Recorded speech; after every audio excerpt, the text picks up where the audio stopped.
Good morning.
Oh, 20. Let me do it. Agree. Hello. Good morning. Good morning. There we go.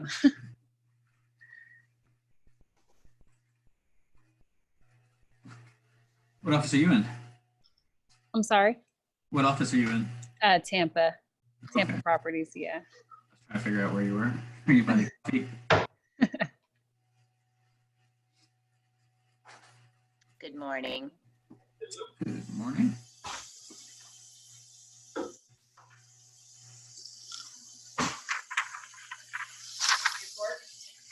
I actually have one in my desk. Stir with this. Thank you.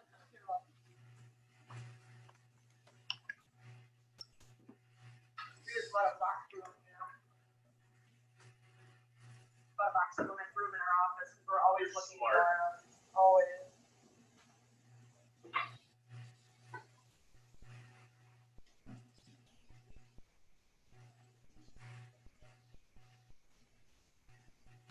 Can one of you go into the chat and see if there's files in there?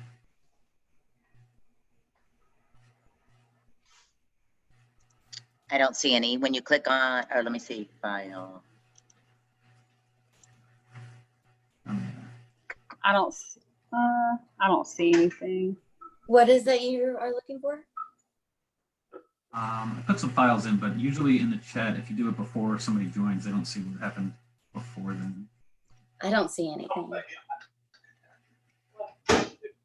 grade, it's just going to say he leaves every door and drawer open. I just walked by, that one I left open, this was open. Oh, that's okay. You live by yourself, right? So there you go. So I'll walk into my kitchen sometimes. There it is. I see it now. Oh yeah, I see it too. Thank you. Okay, so They're all open. with the other one. There you go. There you go. It's in the chat area? Should be, yes. Yeah, when you click on chat, it's showing it twice now. Oh, wait. The agents, the newer agents, they don't know any different. Yeah. This is just their world right now, so they're all more than engaged, which is awesome. I need to get more up to speed on DocuSign because I can talk dot loop like in my car and tell you now click on this, click on this. No.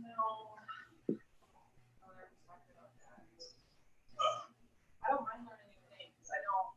Okay, so I'll get started in a couple minutes. Well, Can you when I was put any more files in because anybody who joins later will see them on. offers. Well, if we go to Dust, look, let's just do dot loop right now because we can get this done in 20 minutes. You know, we'll fish for a day. They want to learn to fish for a day. That's right.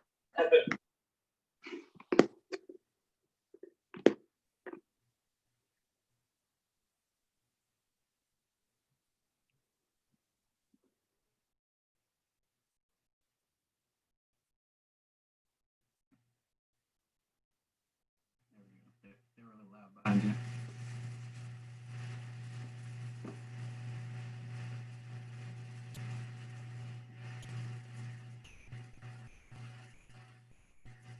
Okay, so I usually like to start right on time, but with Zoom, I'm giving it a couple minutes just to see if anybody clicks in a minute or so late.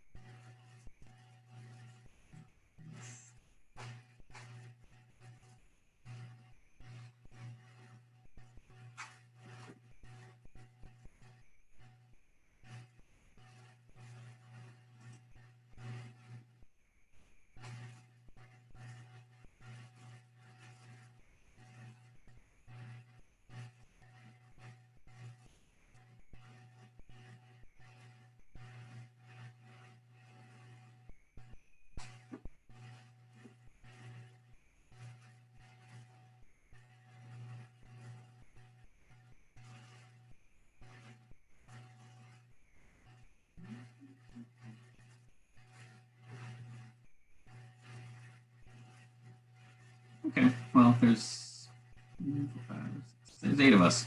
So I'll go ahead and get started. I'm gonna pop some files into the chat just in case anybody doesn't see them. But I'm this other student. So my name's Dan Maciejewski. I'm in the Gulfside office. Is there anybody here from Gulfside? No. Okay, so I'm down in Bel Air and Pinellas.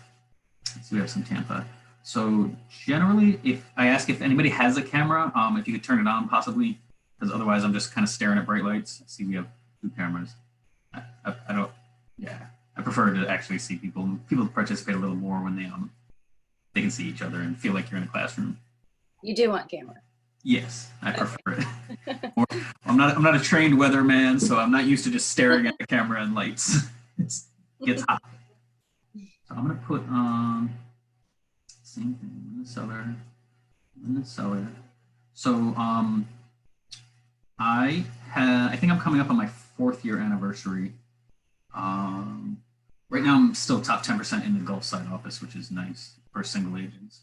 And this year I'm the tech ambassador for the Gulfside office. You got Ryan in Palm Harbor is also he's the regional tech ambassador. And who's tech ambassador for Tampa? Is it Amber?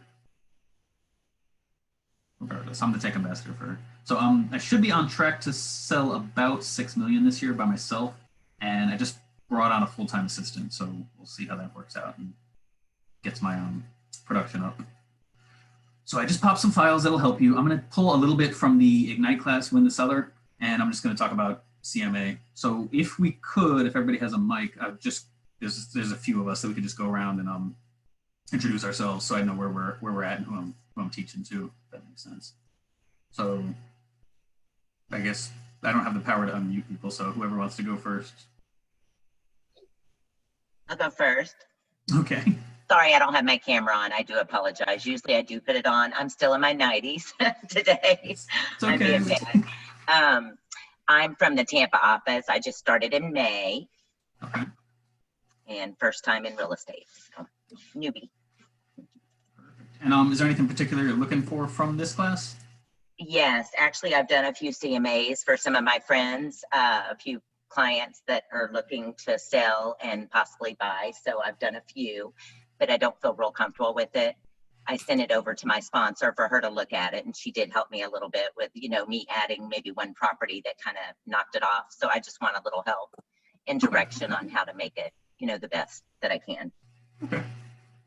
Makes sense. Thank you. Amber Tileston. I'm still going to real estate school. I was kind of pushed back from taking the exam because none of the facilities were open. Yes. So I'm scheduled for August 24th. So wish me luck. Okay. And then I'll be in a Tampa office. And so since you're not even licensed yet? No. That's not okay. So is there anything particular you're looking for? Or? I'm excited to hear something besides all of the legal jargon that's in the book. So how much is a hectare? To keep it a little more exciting. My background's in marketing, yeah, real estate so math I'm excited to utilize that. Okay. Next. Hi. Can you hear me? Okay, Yes. good.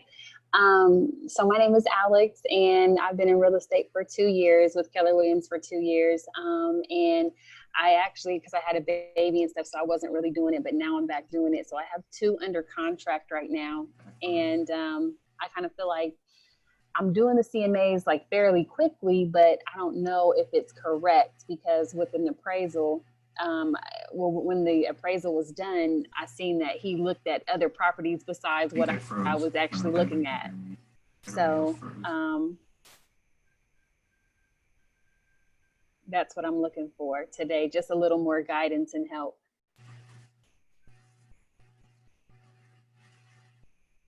Okay. Hello? Can you hear me now?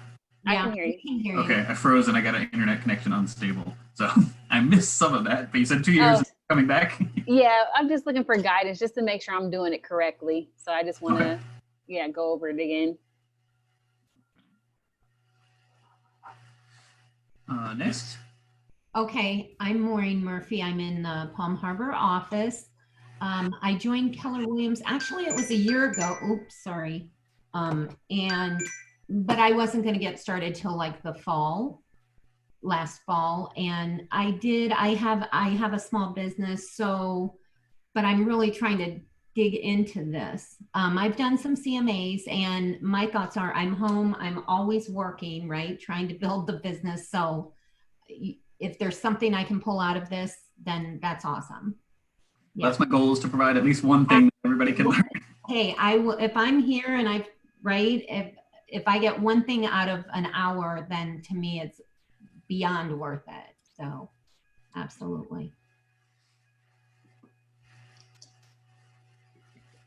Next. I guess I'll take it. I'm Jody. I'm with the Tampa office. I actually have only been in the office for 2 weeks, 2.5 now. So I'm here to learn. I don't know what I'm doing. So. Okay, perfect. Hey, I'm Meredith. I'm with Tampa Properties. I signed on back in March. I've taken one CMA class with Mike Shore through Ignite. So just looking to learn more. Thanks. Thank you. Hi, I'm Trisha. I'm with the Palm Harbor office as well. Been about 1.5 years with Keller Williams, and just got 2 new listings. So I'm kind of want to get some tips and tricks here. So. Okay. Tips and tricks. Mm-hmm. Okay. I think somebody's left. Oh, Okay, I'll read for my colleague. She put in the chat box, Kathy Seguin from Palm Harbor. She doesn't have a mic or a camera, so she's looking for some new tips and tricks, and she's been licensed for 5 years.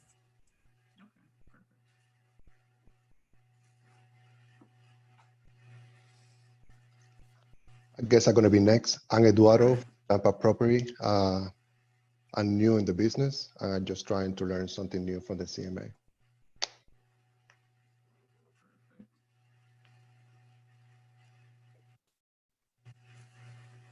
See, we have Malcolm new, Andy popped in, and Bob, I think I haven't heard.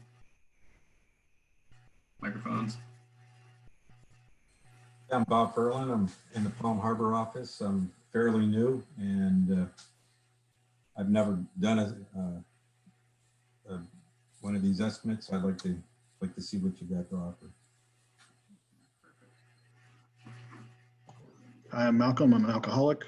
Wrong meeting? No, okay. No, I'm just trying to learn anything new. So yeah, I'm from the Palm Harbor office. Anytime I get a chance to try to brush up on stuff, I try to take it. Okay.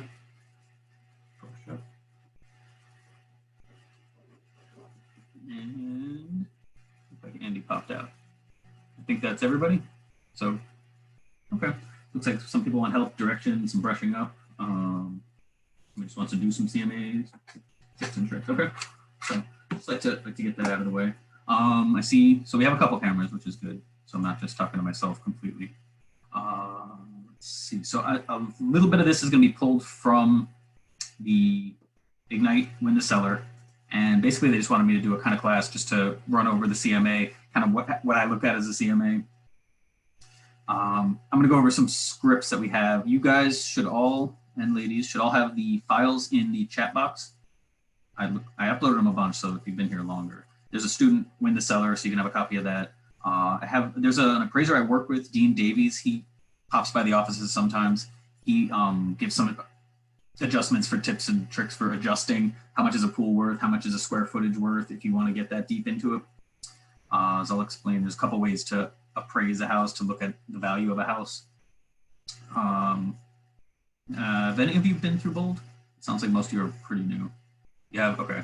Did you go through the Bold in person or just the new one on Facebook? In person when I first started, so it was like 2 years ago, okay. Back in like, I believe it was like September or something like that, but yeah, I was in person. Perfect, okay.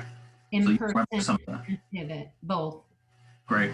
So if you've been through the Bold Pivot, you remember they missed out on a lot of the stuff, like the listing presentation, how we got super in-depth and practiced it. So there's a lot of scripts from that are helpful, and I'll probably end up using them because I've been through Bold 5, 6, I think 7 times now. And a lot of times I'm bolded. So once you go through and you get those scripts just kind of into your head, they just start coming out. Okay, so I'm gonna, let's see, we got through session. So we're gonna try to participate as much as possible when I ask. I'm gonna run through. So those of you that don't have MLS access, you can just kind of watch me as I share my screen. And if you pricing, so my mindset and how I go over it is more, you're gonna have to sell the house, as I say to the sellers, to us. We kind of have to sell the house 4 times really. So we have to sell it to a buyer's agent. We have to sell it to the buyer themselves. Then we have to kind of sell it to the inspector, and then we sell it to the appraiser. So all of those people have to see value and come through, and everybody has to okay the sale by the time it gets to close. Now, the way I look at it is our job for our sellers is to get the highest and best price possible. So I'm more interested in selling to the buyer and the buyer's agent so they can see the value. So where I'm at is price is more strategic than it is actually value based. So by the time you get to the appraiser, he's going to have to worry about justifying the price that we agreed on the contract.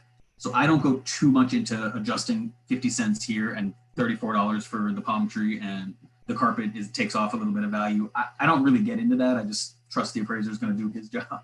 And there's other tips and tricks when we get down to that point where we can, I was just posting on Lab Code Agents, where we can kind of help the appraiser come to the value. So we'll get to that towards the end. Let's go up 47. So if you guys have not been through Ignite or just want to open it up, I think I'm on page 40. No. Let's see. I go to, it's page 21 for you if you open the Win the Seller student that I uploaded, or you can just kind of listen to me. My apologies. I hopped on late. You said you put something in the chat. It doesn't pop. It wasn't in there when I popped in. I still don't see it either. I don't know. Okay, that's fine. I'm gonna try it again. Zoom chat. Really? I've downloaded all 3. Okay. Is it just in the chat window? I think it may be because I popped on late. Yeah, it doesn't, for some reason, well, for whatever reason, Zoom doesn't show you anything in the chat before you join. I can never get it if I'm on my phone. Okay. I'm on an iPad. Is that different? At the end, I'll put your, I'll put my email in also. So if you get your emails, I can send you all the files and everything too. So I'll actually just open it up so you can follow the instructor guide with me. So I put the appraisal tips, win the seller, appraisal cost. If you are the type of person who likes going through and watching all the videos that we have available, this mission with video links has some videos you can watch for listing presentations, scripts like that. Okay, so closing the chat again. And I'm just going to go ahead and share my screen.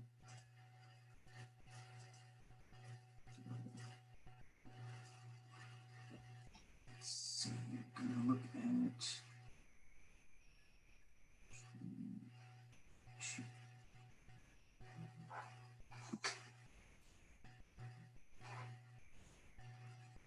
Okay, you should all see the MLS matrix right now. Yes. Okay, do you now see 3 factors that will get your home sold? Yes. Yes. Perfect, okay. So I'm going to be looking a little to the right as I read. Now, did you share that 3 factors or no? Yeah, this will be in your student manual. You're looking at the instructor manual. So Yeah. if you open the student manual, it should say Guide to Selling Your Home, or it'll say Win the Seller, and it'll say Student. So if you want to follow along, you can see it on the screen. So this basically goes over what we're talking about and our mindset as we're coming into the listing appointment and how we explain to the seller. So it's page 21 on the student guide. So part of I'm not going to go through the whole listing presentation. We're just really going to cover the CMA. This just covers our mindset as we're creating the CMA. So there are basically 3 factors that sell houses. It's the condition of the house, marketing of the house to the buyers, and the price of the house. Now, the marketing is, the price is, we advise people, the marketing is what people hire us for. That's what we do. Our value is to expose the house to as many people as possible. The condition of the house is up to the seller, and the price of the house is, at the end of the day, up to the seller to decide. So our job is to explain why they want to have the best condition and the price, how the condition affects the price of the house. So these are my scripts for the whole Ignite class, but we explain to them that buyers are attracted or distracted immediately by the condition of the home. From the curb appeal to every room in the house, even the backyard, it all matters, and it all affects the price that a buyer is willing to pay. Every single time they rank condition, curb appeal as the top thing that they want in a house. They want it to be move-in ready. So if it's not move-in ready, immediately the buyer starts ticking in their head about 5, 10 times what everything costs, and they start taking it off the value, and they take it off the list price, to be brutally honest. They say the house is listed at $300,000, but I have to do a new kitchen. That's $50,000 off. That's how buyers think. And those of you that have showed buyers, you've watched it happen. So they're trying to see themselves in the property. They're trying to imagine a great life. So once we agree to work together, I'll advise you on how to properly prepare your home with staging to make it attract the highest value possible. And we provide all this. If you've been through Ignite, I used to use this exclusively with my sellers. This as my listing presentation. It works. It's great. It's actually from, I don't know if this was Gary Ubaldini's, but it's plenty of people work. So we go over the marketing plan. I don't go over it too much until they've agreed. So we get to the price, and this is the script for us. So you're probably interested in what your home is worth. Well, the price of the home is determined by the market. That is what buyers are actually offering and what sellers are accepting. And we base it on recently sold properties. And yet in a changing market, and markets are always changing, as I'm sure you know, Mr. and Mrs. Seller, that price our properties compared to not just the properties that sold, but the properties that are on the market right now, because that's what the buyers are seeing. So an appraiser is going to come in and look at what's sold, and he's going to base the value on the past couple months. What I want to base the value on is what the buyers are going to pay right now. So we're going to look at your competition. Over in Tampa, you guys have it a little easier because you have a lot of subdivisions. So you're going to only comp basically to that subdivision. So in Water Chase or Estuary or whatever subdivision you're in, I try to comp only in that subdivision because even though buyers are looking, say Riverview, they're looking all over Riverview, the comps and what they're willing to pay, they're going to look at what's in your competition in that particular neighborhood. Over in Pinellas, it's a little harder. We'll see how they compare. In the seller's market, we're still currently in the seller's market. There's way more buyers than there are houses for sale. So if you have a well-priced house and you price it competitively compared to your competition, it can sell fairly quickly. If the house sits on the market, I'm going to share that with you guys too. And ladies. I got this from Denny Grimes, who's a bowl coach. And I put this in all of my listing presentations. Sorry, I didn't have it.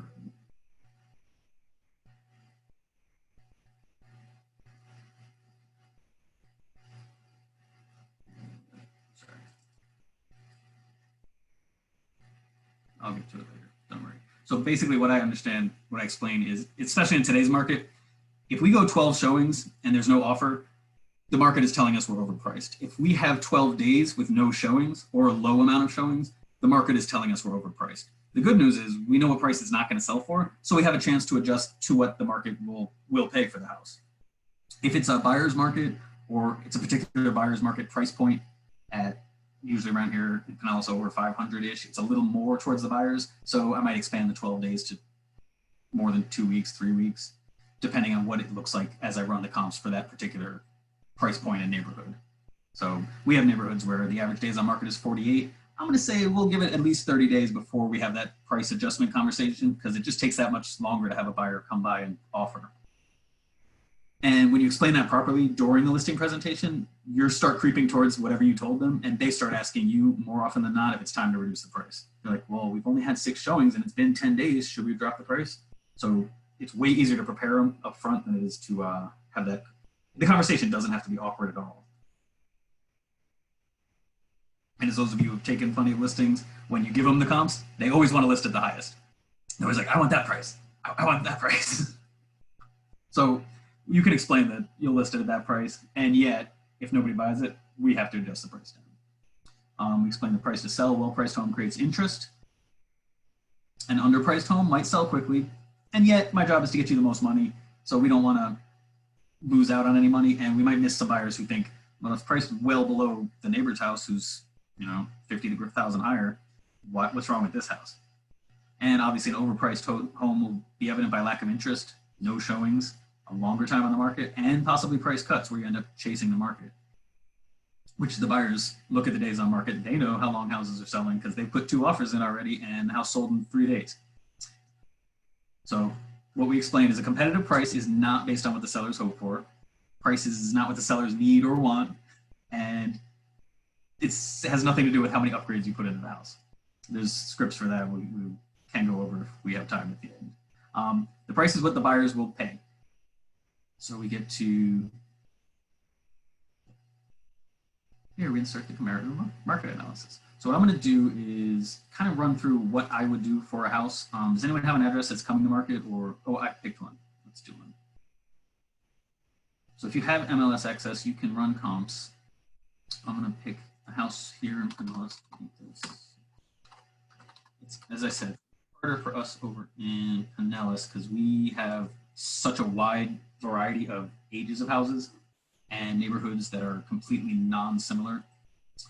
So I take the subject property, which would be the house we're going to the listing appointment for. It's when you pre-qualify, has anybody been through the Bulletproof Your Transaction or seen James Shaw talk about it in Pivot or Howard Weinstein? No. Tactic 12 is Bulletproof Your Transaction from the Shift book. And that's about pre-qualifying the sellers or buyers. And it's to make sure that they're able and willing and ready to sell. So we have a list of questions we're going to ask to pre-qualify. And that gives you a pretty good idea of the condition of the house even before we get there. So you can have a pretty good idea of what the box is going to be before you even walk through the house.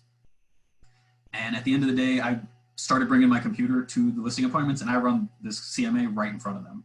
So there's plenty of times where I don't have time to prepare for a listing and I can just go out and do it in front of them because you start doing it. So what we're going to look at is the active houses. We're going to look at anything pending that's gone under contract, and we're going to look at anything that's sold. Now, especially in our current market, I'm dropping because anything that sold 3 months ago or more is not really relevant to what sold last month because we want things that have closed, gone under contract, and closed during shift or whatever we want to call it. It's a time of uncertainty, so we want to see what's gone under contract since basically March 15th till now. So 2836 Hickory, if I know that, is a 3-bedroom house. So I'm going to look at 3-bedroom houses, and it's a 2-bath, and I'm going to look at 2-bathroom houses. I'm going to bracket it like a appraiser would. If I remember right, that's a 1,750 square foot house. Appraisers go 10 to 15% up and 10 to 15% down. So say 1,750 minus 10. I use a calculator. It would be, say, 1,575 to. I'm sorry, you said 15,000 up and 15,000 down? For this square footage? For the, I'm sorry, for the appraiser. He goes about 10 to 15% up and 10 to 15% down. Oh, okay, okay. So do you guys see me and the screen? Yes. Okay. If you grab the middle of it somewhere and you pull left or right, you can make what I'm screen sharing bigger and my face smaller, which might help. Right. That is a single family house. So over here in property style, I want to make sure I'm just comping single families. I don't want any condos sneaking in there. And right now I basically want to look at most people who have 3-bed, 2-bath. I'm going to bring up garage, carport spaces. It has a garage, yes, and it's a 2-car garage. So most people who want 2-car garages don't want a 1-car garage or no car garage. So that's what they're shopping for. So I think we can agree, Mr. Seller, that this is what your potential buyers are looking for. That's what their realtors are showing them, is basically this. And on Zillow, they're looking for basically 3-bedroom, 2-bath houses around this size and with a 2-car garage. And they always say yes. Now, I only have 3 matches because the default is a 1/4 mile. So I'm going to drag the map search over here out to, let's start with a half mile. We have 5 matches. I'm gonna go all the way out to a mile and see what comes up. We have 11 matches. Do you only do like if it's a 3-2, only a 3-2, not a 3+ or a 2+? For running the CMA for this particular house, I'm just gonna do a 3-2. It depends on the house or the condo. If you were doing like a 5-4, you would stay with a 5-4? At a 5-4, not many people need a 5 in my experience, so they're looking for 4+. So I might do that. I might do 4. 4+, like a 4-4 or 4+, something like that. Okay. Exactly. For the 3-2s, almost every buyer I've ever met that buys a 3-2 is looking for a 3-bedroom house. They're not looking for a 2, but they'll take a 3 because the price swing is so vast between 2 and 3. Yes, sir. Depending on your particular tight market, your hyper-local market, it might be a little different. The more that you're out with buyers talking to them, the more you're going to see exactly what they're looking for. Does that make sense? Yes, sir. Okay.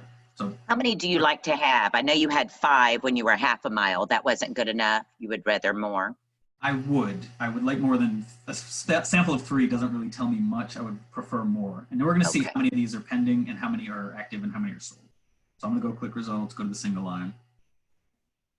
Okay, so we only had 4 sold. That's kind of what I suspected. There was only 1 or 2 sold in that neighborhood. We have a ton pending and we only have 1 active. So I might even go a little farther out because I like to see more actives.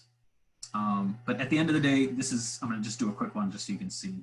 So I just check all of these. How many do you like to have in your sample? I think I cut out a little. I'm not sure if you said it. That's okay. I like more than less, if that makes sense. I don't like too many. I like enough that I can go through a couple. So we can see, basically at the end of the day, what I'm looking for is a couple houses that are nicer than the person we're going to talk to, or as nice as if they have a new updated, and a couple houses that are a little less nice. So I want to bracket it kind of in niceness. Okay. Updatedness, however you want to. Yes, that makes sense. So I want to have enough to do that to it. Right. So I see this. I didn't search by, because I happen to know this neighborhood is mostly older houses.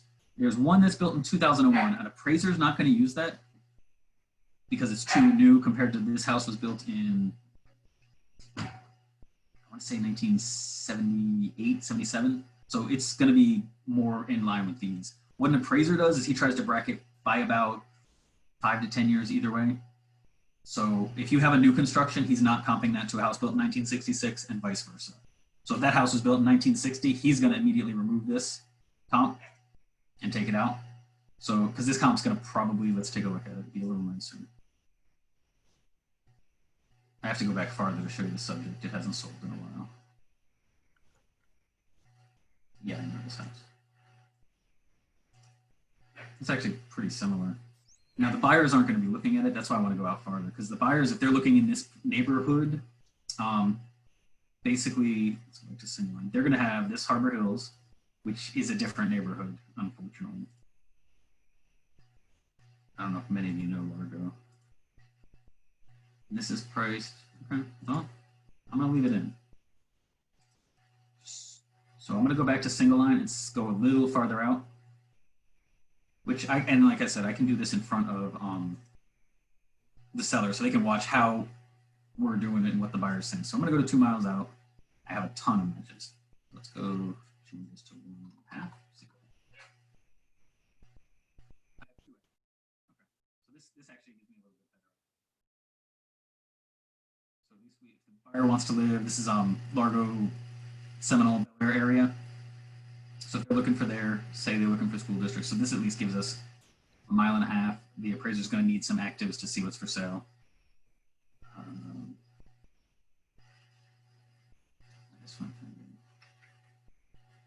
Okay, generally, Denny Grimes, one of the good bowl coaches, he sells more than me. We go out here and he literally shows this to the seller and it says, do you see any trends?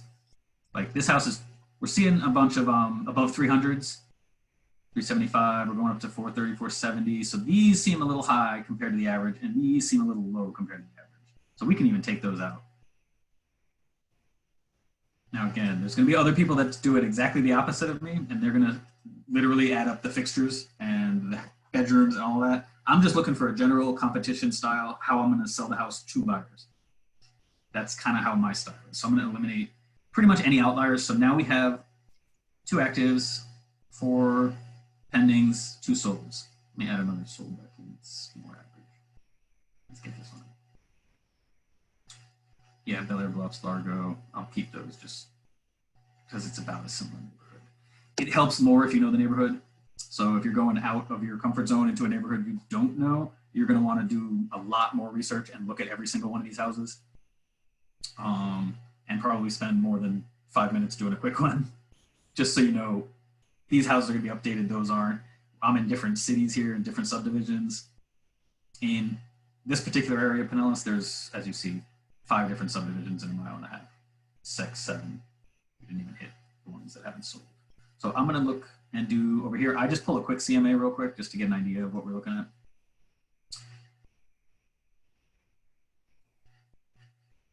And it's going to give me kind of medians and averages that I can share. So active, we have also, at the end of the day, I'm going to also show you, but just to look at actives, we have 2 actives in this area. They're both 1,700 square feet. Pretty, one's Bel Air Bluffs and one's Largo. So there's a swing of $50 between list price per square foot and a swing of about that much for price. So the average price there is, which buyers will be looking at, they're thinking about 365 is probably what the buyers in this area are looking for if they're looking for a 322. That is, this house happens to be updated when I brought it up. I only brought it up because I sold it 3 years ago. So I know the house. I was thinking of what house to call. So we look at the pendings, which are, these are the houses that are under contract. We know what they were listed for, so we know the price that caused a buyer to make an offer on the house. We don't know what it's under contract for, but if we go down here, we can see in the history, this neighborhood is selling at an average of 98% of list price and a median of 97. So we can assume that most of these people got about 3% off list price. So we can say the average list price was 364, the median was 367. So about 365 is the middle of the road. And then if you take 365 minus say 3% for big discount, 355 is about what they're closing at. Just my guess for these pendings. And if we come down here, we can see, oh boy, the solds are a little bit lower. The houses that sold were 180 bucks a square foot, and they're selling about 310,000. So we find these numbers interesting. They're good. And now we're going to look at those 2 solds. Oh, we have this 290. Let me take this off. Add another quick CMA. And this is, I'm a little sloppy, but I like to, it's a competition, so we want to just see what the competition is doing. So it brings it up to about 320-ish, the list price to the sold price. So we're still selling at 99% list price to sale price. If any of you have any questions about anything I'm saying, any terms, that please ask. We have plenty of time. What did you take the 3% off for? Because over here we have the list price and the sold price. Mm-hmm. I took that one house out, so now it's 99%. Okay. So the houses are selling at an average of 1% off list price. Okay. That doesn't account for the original list price or any price reductions, yet we can assume that that's how close you have to be to the sale price as a seller to cause somebody to make an offer. Okay. So that sold price is what we call fair market value. That's what the market decides these homes are worth.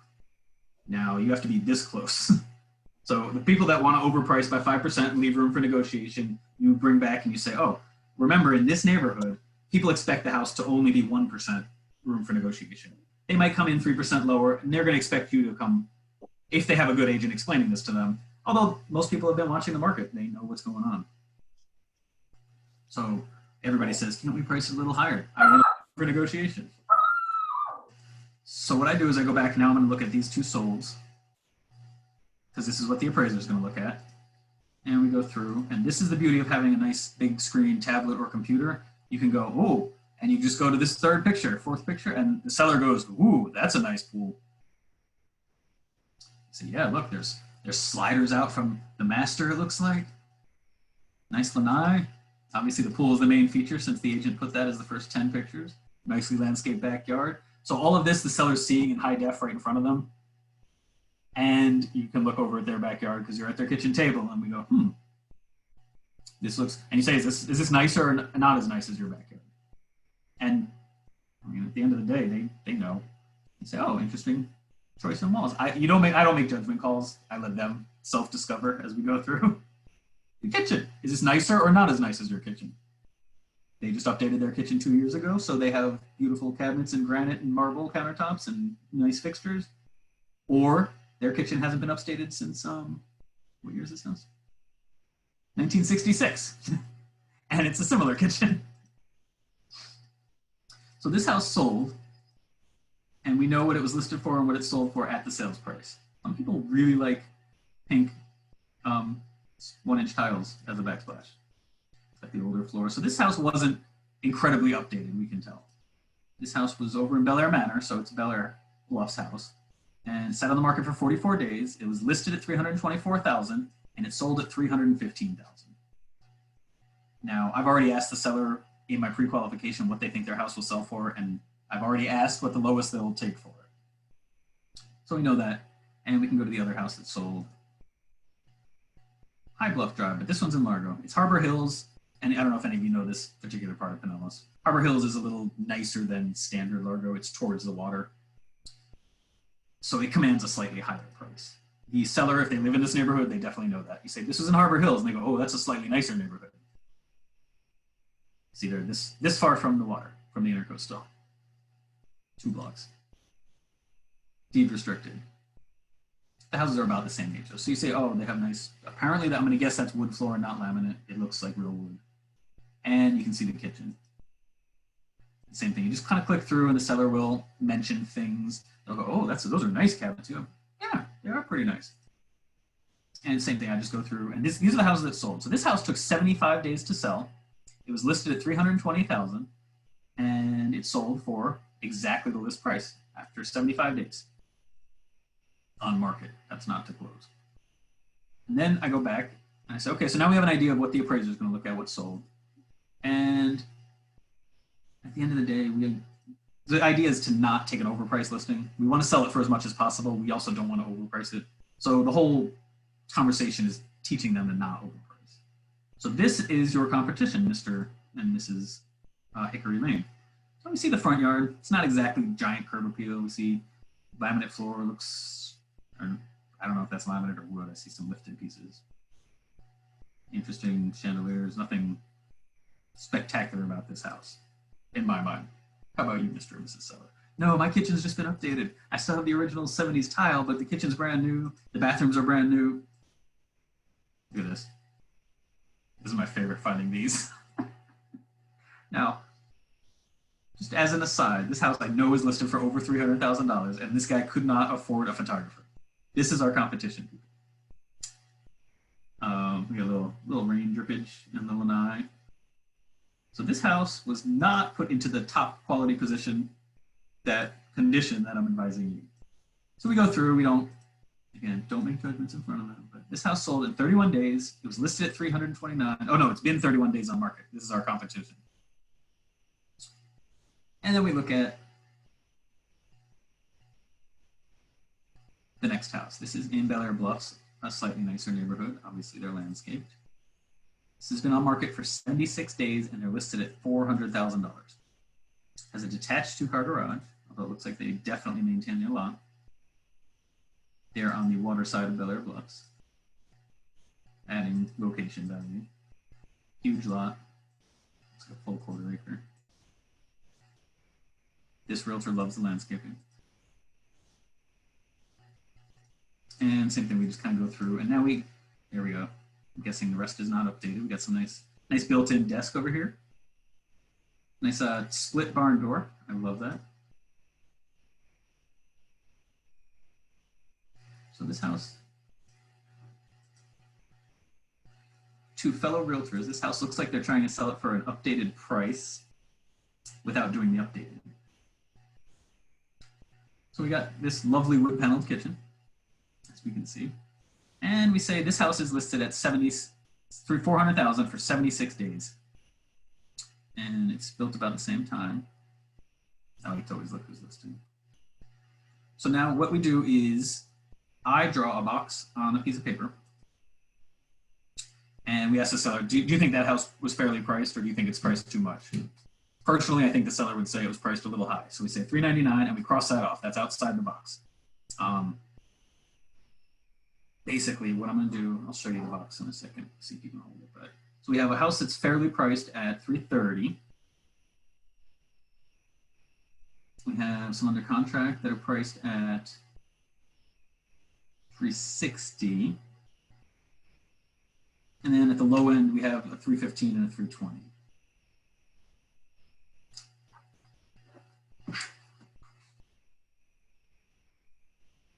So now what we have is, let me stop screen sharing. And let's see if I can go put myself up. Okay, so can you see what we have here? The box? I can't see myself. Oh, nope, it's invisible. Hold on, let me turn off my background. Now I see it when you hold it there. Oh yeah, oh, disappears. Let me turn off the background in just a second. You see my dirty office. So what we have is this box. So at the top of this box, we have 370 and 330. So I'm going to say the top of the box is actually probably about 350. At the bottom of the box, we have 320. We have another 350. So the top of the box, the bottom is 320 and the top is 350. So seeing what we just saw, Mr. and Mrs. Seller, where do you think that your house would be to be price competitive compared to your competition? And that's the question. I don't recommend a price. Let's see, pick this one. And I let them self-discover, and they're going to pick a price. They always, always, always pick the price at the top. They say, I want to list it at 350. You say, I say, okay, that's fair. I'll take a listing at 350. But we have to have that discussion. Remember how I said 12 days and 12 showings? I said, yeah. And I said, okay, so fair enough. In our current market, if a house goes 12 days and 12 showings without any offers or any offers that you would take that are in the box, then it's time to reduce our price. The good news is we know what price it's not going to sell for in the amount of time you want it to sell for. If you want to wait 75 days, we can probably keep the price higher. If you said you want to sell and you want to be, because the listing presentation involves all those other questions for motivation well before this, then we say we can, you said you wanted to be closed in 45 days. So we want an offer in the first 12. It's going to take at least 30 days to close after that. So we want to price it aggressively, and we want to price it cheaper than the competition. Or at least we want to have more value in the eyes of the Dan, can I ask a question? You sure can. Okay, so when you have that conversation with them in the listing, do you include that in the listing agreement and like have them sign to agree to that and get that all? Do. Okay. I'm going to, hold on real quick. I see some emails on the copy. Did you say you do? I do. I actually, the first time I did it, they went back on their word. I'll tell you guys a great story because that's what stories are about. So it was a amateur first time flipper, and we had the conversation, 12 days, 12 showings, reduce the price. And then when it came time, 2 weeks later, and I was newer, so it was an uncomfortable conversation for me. So they went back on their word and they said they were we listed it very, very high. This particular house was going to sell for $225. It was in Dunedin. It was a little 2-1. So it was going to sell for $225. They wanted to list it at $250, and I said, sure, I'll list it at $250, and if we don't get any offers, we have to drop the price. I got an offer in the first week for $225. They didn't like it. They said, no, we're not going to take it. I'm like, oh no. They agreed that they would sell. That's the price. That's the market. So no, we're not going to take that. Okay, so they're going to hold out. Another 15 days go by. They've dropped the price. They wanted to drop it by $500. I got them to drop it $2,000. So now it's still $28,000 over. Dan, your volume keeps going out. Can I hold it up here? Is that better? I think your mic's cut off. Are you wearing an external mic? Yeah, Who? I am. Okay, now it's back on. It's a wired in mic. It keeps Okay. cutting out. Okay. Okay. I don't know. Maybe my Bluetooth does better. So anyway, long story short, I fired them after 2 months, after 60 days on the market, and they had dropped it a total of $10,000, and it was a fight every single time. It was just horrible. They were blaming me for my marketing. this is when I finally broke and I gave him the Mike Ferry. I'm confused. Do you want me to tell more people that your house is overpriced? I had it with them. I was like, oh my goodness. And we agreed to part ways. I fired them. They went through 4 more realtors and they sold the price for $222,000, less than the offer I brought them 2 weeks in. So that made me feel better. Like I knew what I was doing finally. And now I'm a year later and I kept watching that. So now I have a form, which I'm going to email you, and let me bring it up. Okay, 3 things, my fish version. Okay, this is not mine. I took it from Denny Grimes, who's a bold coach, and I rebranded it to me, which they gave me permission to do.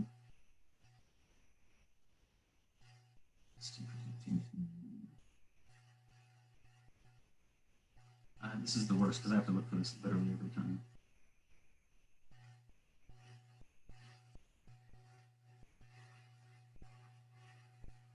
Here, I can just start you. It's a cute. Here, I'll show you Denise.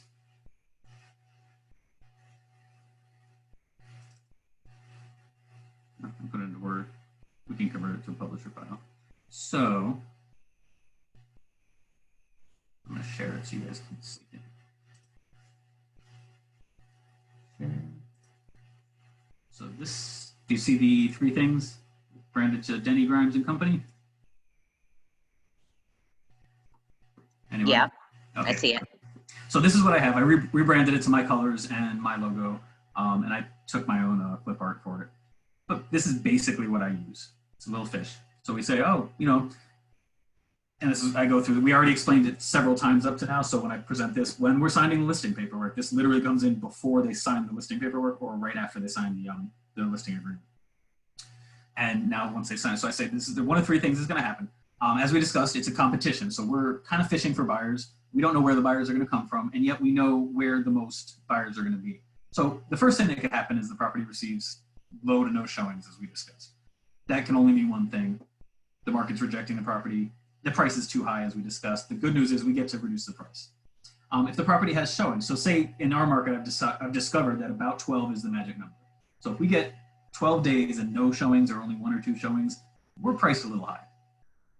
If the property has some showings, so we've gone 12 days and we have, you know, 8 to 10 showings, we feel okay, but we still don't have any offers, we're still priced high. And they go, okay. You say, or the property sells and that means we nailed the market right. So if the properties have 12 showings and no offers, it's time to reduce the price. And what I'm going to do is we're going to have that conversation. And as you'll hear a lot of the bold coaches and a lot of the top performers say, their goal is to reduce every week. They have they pick the most overpriced houses and they have those are the people they call and they just reduce price. I'm not carrying a stable of 10 to 20 houses. So we're having just that conversation every week with my sellers as I'm giving their update every Monday or Tuesday. I just say, hey, we had 3 showings. This is good for the market, or I feel like this is a little low. And in our current market, as you have noticed, I don't know if you guys have, and ladies have been watching buyer activity. We're back up to normal buyer activity in my market, in the Tampa Bay area. The buyers had dropped all the way to 66% year over year buyer showings, and now we're back up to the same amount of buyer showings. So I expect the same sales as we had last year, the same velocity. So this is what I have them sign. And then I offer, nobody ever does, but I offered, they have a copy too, and they can track the showings as I tell them we had 3 showings and we had 4 showings, so they can actually track. I don't know that I've had anybody actually do that, and yet this is part of their copy of their paperwork. So they have a visual now, they've signed that they're going to reduce the price, and we go from there. Does that answer your question? Mm-hmm. Yep. Yeah, good idea. Now, do they need to sign something else besides that at the time you're reducing it? Yes, there's an MLS change form that we're supposed to have them sign every time.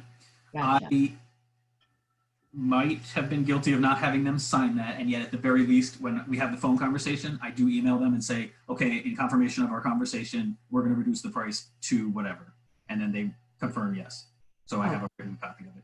Technically, we're supposed to have it's an MLS change form.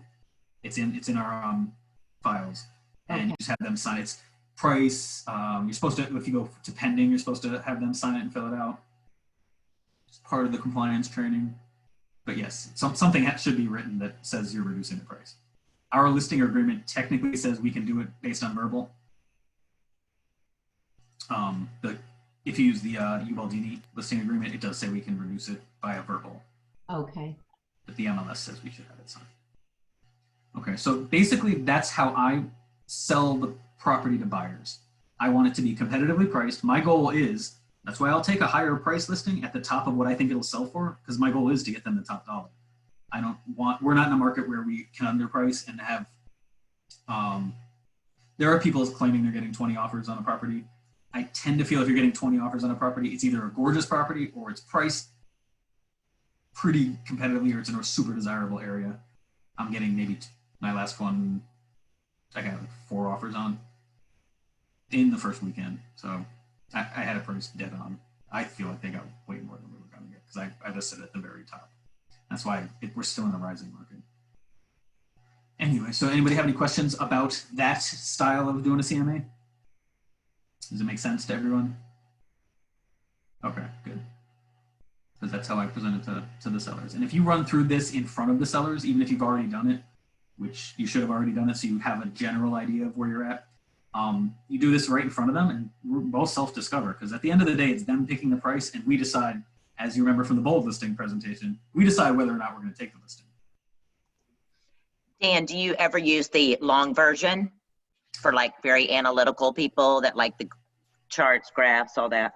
I do not. I don't use it. I have found that if you believe in the disc profile, I do not work super well with high Cs unless they like me and get along with me and believe in my style.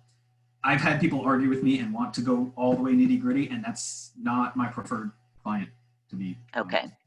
Now, there are going to be people that can teach you how to do that. I have, and I'm more of the, let's look at the competition and let's sell it. I don't really want to sell it. I don't want to do a broker price opinion. I don't want to do a full appraisal. I don't want to do that. That's my job, is to get the highest price and then justify it to the appraiser.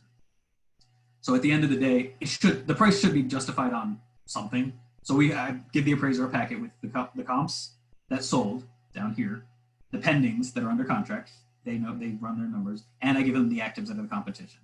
So I give them, and not too much, just the ones that are the most relevant.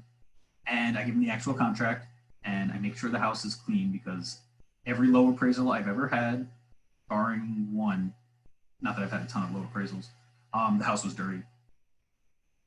I had a seller decide to move when the appraiser was coming and had dog hair and it stunk worse, and there were boxes everywhere, and then the appraisal came in 20,000 low, and everybody was shocked. Wow. You can't, they had to sell it. I mean, it was completely my seller's fault. So they How comfortable are you with the RPR? Do I use the RPR? Yes, sir. I have, and again, I'd rather do it quick and just look at the competition. The RPR where you adjust it and do it like you're doing an actual appraisal? Yes, sir. I don't. We can have another class where somebody teaches you. If you do that, that's basically doing a BPO, which is a broker price opinion. I personally don't. I'm much more looking at the John Prescott box and looking at the competition. So I mean, you've played around in it, I assume, if you're asking. And same thing, you can do that. Yes, yeah, your way seems like a lot quicker in and out. The other way is pretty detailed. You can get twisted up in that pretty quick. You definitely can. And mess yourself up. You can accidentally throw your numbers off by 50, 60 grand.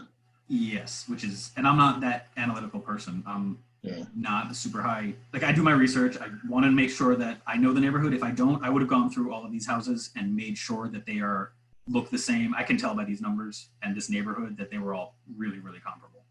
Okay, yes, sir. I mean, I don't think any of the houses I brought up looked vastly out of. Do you ever print that before you see your client? I used to. I don't. Now I just want to. You don't. I think it's cool doing it with them. Yeah. It's they appreciate it. Everybody's like, wow. Yeah. And we can say, like, I would say, do you really think your house is worth, at this particular house last sold, let me look it up actually. Let's show you the house I'm comping it to, just so you guys can see. Search, where you go, public record. So what did I agree on? I would list that house for $350. Now that was the comps. So I'm gonna go 2836. And Hickory. And the last listing, which was mine. Okay, good. So this is the house. See the landscaping. Got a pool. I will also bring up pool, by the You way. got to share your screen. Oh, sorry. It would help. Okay, we're gonna go. And my whole screen. Okay, so I'll go back up. So this is the house, and it's in Largo. I didn't show you the search, map search, but so these are the pictures. It's pretty standard. What year was this? I'll check in a second. Tiles. This house was recently updated. They didn't do the flooring. They put the wainscoting in. New kitchen. This was before all the white shakers took over.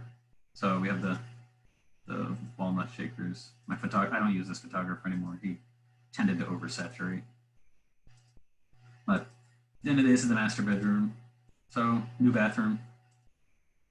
3-bedroom split bedroom plan. So I think that it was pretty comparable, and this is what they would have been looking at comparing it to the other houses. So I would have had no problem after coming in this house. It was clean. It was basically staged. I would have had no problem listing it at the top of the range, which is actually what I did. This house brought up the comps in the neighborhood. It was the highest price sale in the neighborhood, basically in the last, I don't know, decade. So this house sold, and then another house sold for $5,000 more that was comparable, and another house sold for $3,000 more than that was comparable. So we got as much as we could. 3 days on market. And this house was 3 days on market. We listed at 325. We closed it at 335. And 3 days on market, and I did have an actual bidding war. So that the closest comp when I ran this 3 years ago was I want to say 317, I don't remember, but it was lower. Nothing had sold. So we were reaching, the market was still rising. That year it was 9% year over year appreciation, which are all things you should already know for your market. And if you don't know, research, go in and look what they were selling. Just look at the appreciation. You can go into your realtor's property stats. I don't know Hillsborough's. I don't even know what it's called, but we have Pro and Pinellas, and we just go in and we can look up the year over years, month by month by month, and you can go back to a year or two ago if you want. Does anybody know how to do that?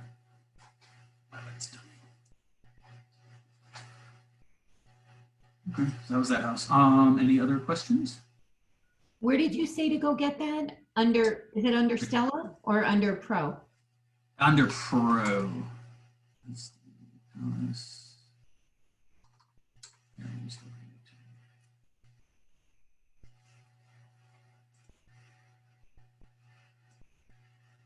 PinellasRealtor.org for us in Pinellas. I don't know what the Hillsborough Realtor Association is.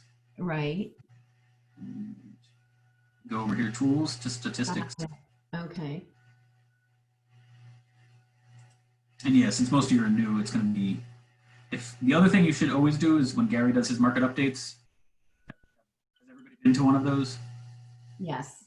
Okay. If you have not been, go to one of those, because Gary does a lot of our work for us that we should be doing month to month to month and tracking those stats and knowing. So when you have somebody who goes, oh, what about foreclosures? And you could literally pull out, well, there was only 6 foreclosures in the whole county and they all sold for at list price. So they're not a great deal right now. I think this last month's all the stats, I think they posted to the Facebook page under files. Yeah, they should. I'm when I have to miss it, I just go and pull the file that Zena helps them create. So we have daily and monthly MLS reports. So we can go in, this Pinellas, Pasco, and Hillsborough. So that's right, they do all 3. And you should, because you're a member of Pro or Hillsborough, you should get a mailer once a month too that has basically these stats. So you should know what's happening year over year for the month behind. So right now we can bring up May. I don't want to do a summary. There is so much. There is. There is. And yet the more you know. So this is combined single family homes and townhomes. So this is everything all overall what the market looks like for May. That's the most recent stats that we have. But closed sales were down in May for Pinellas, 46%. Cash sales were down 51%, which means investors aren't investing as much, or foreign buyers, because most of you they buy cash, are buying less. New pendings are down this is May though. We do have more up-to-date stats. It just takes longer for them. That's why Gary's mastermind is important, because these numbers changed. New pendings were down, new listings are down 10%, pending inventory was down 6%, and total inventory was down 21%. Which means, even though, so you take the closed sales down 46, this is still May. March, April, May. Yeah, this was the initial attack. Because right now, these are all creeping back up. If you subscribe to Inman, he sent out something about Deloitte has the entire country is still down. We are actually up 2% than year over year for the Tampa Bay area as far as closed sales, and which means prices still going up. And again, that was total. Actually, I can bring it back up. Yeah, we can wrap up for you guys. So that was total. And it breaks down a lot differently when you separate it from condos and townhouses to single family houses. Because condo sales can drop off a cliff while single family sales come up. And vice versa. So this whole report is, I just showed you the front page. This whole report goes 22 pages in depth. We can talk about average sales price, dollar volume, median time to contract, median time to actual sale, new pending sales, active listings. So for May, we were still getting hit. May was when everything was down. Another place I have bookmarked that you can go for buyer activity.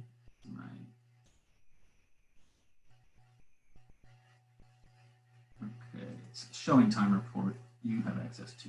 If you go to showingtime.com and then it's impact of coronavirus in North America.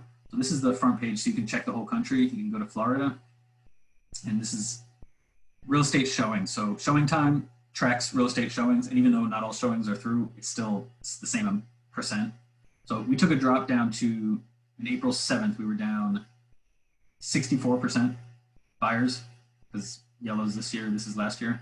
And then July 6th, we were down 3.7% from last year. So we're basically at the same level, if you can see the far end there. Buyers are back in force. They're buying just as fast as they were, and listings are still down. So we're still in the seller's market. So if you have any buyers that are coming in wanting to lowball because the market's falling off a cliff and it's crashing, it's not. We were holding our breath through here to see, because this was we all stopped going out. We were literally stay-at-home order. And then as everything eased up for us, we came back.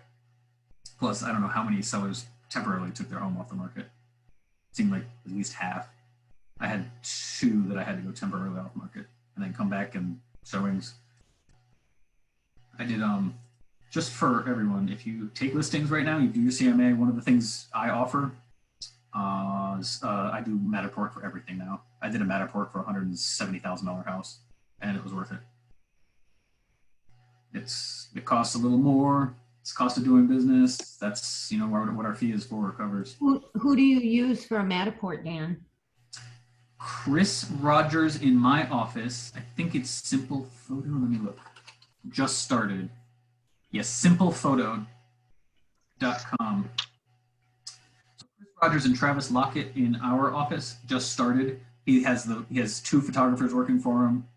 He does full drone, full Matterport, floor plan.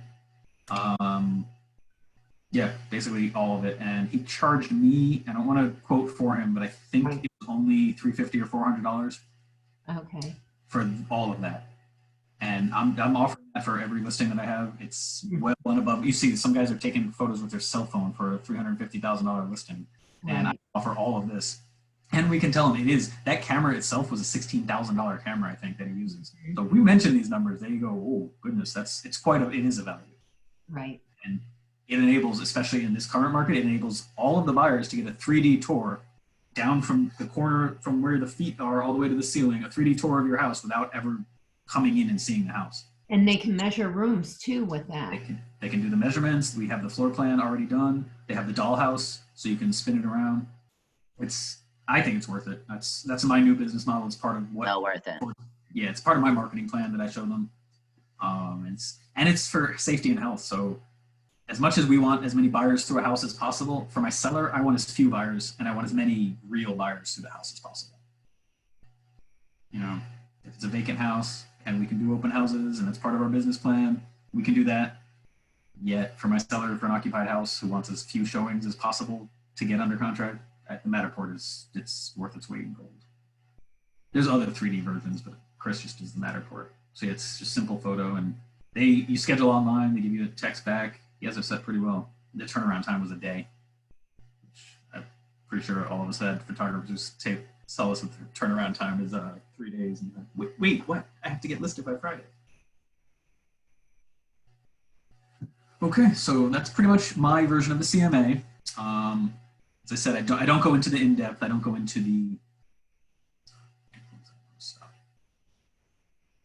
the actual appraisal version. I figure that's up to the appraiser to justify the contract value. My job is to get the highest contract value for my seller.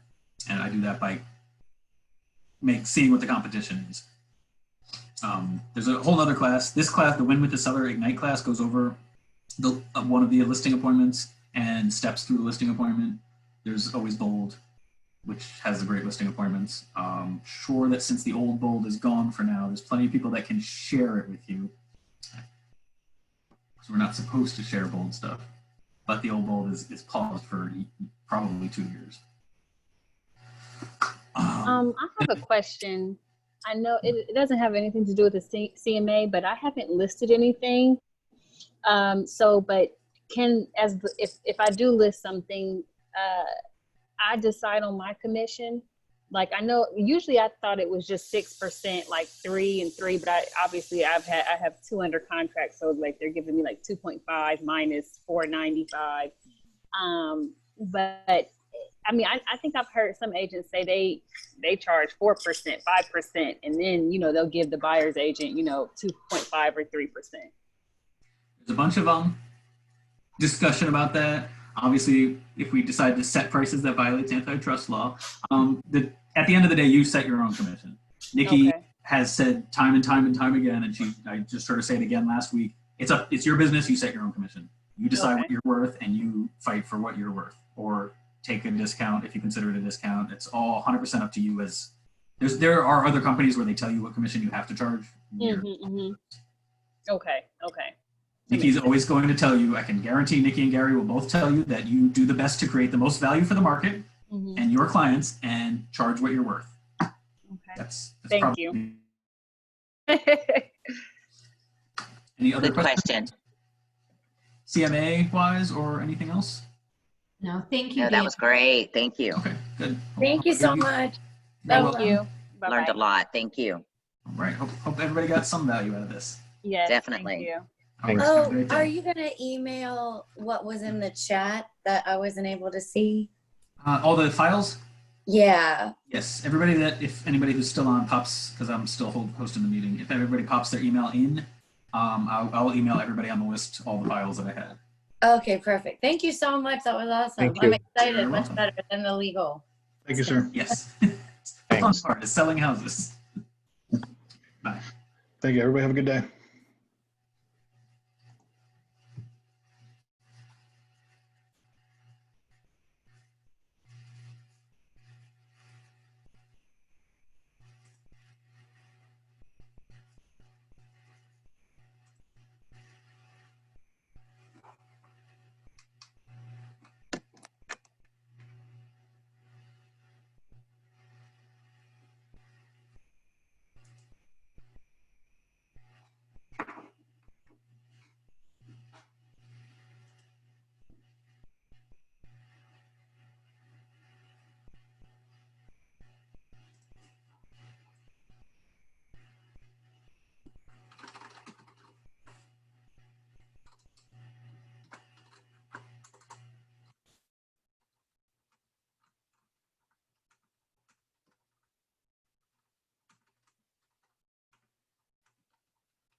Larry,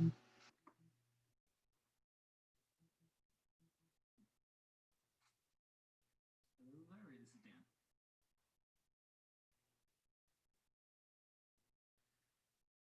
Nope. As a matter of fact, I just got teaching a class, and I was literally just about to call Kim to see. I emailed her this morning and haven't heard back, and I'm about to give her a call.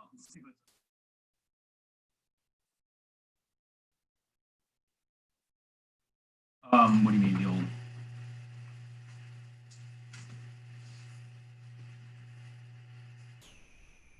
Oh yeah, yeah. We need to get it out to everybody. So yeah, I have your signed copy, and I sent that over to them last night. They said they weren't getting it until 10 or 11, but it's already noon. So yeah, I'm calling them right now. You're welcome.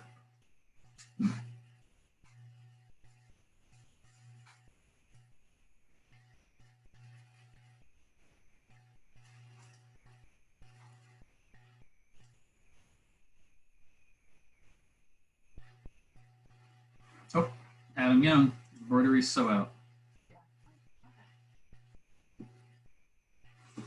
Close this. Send this now.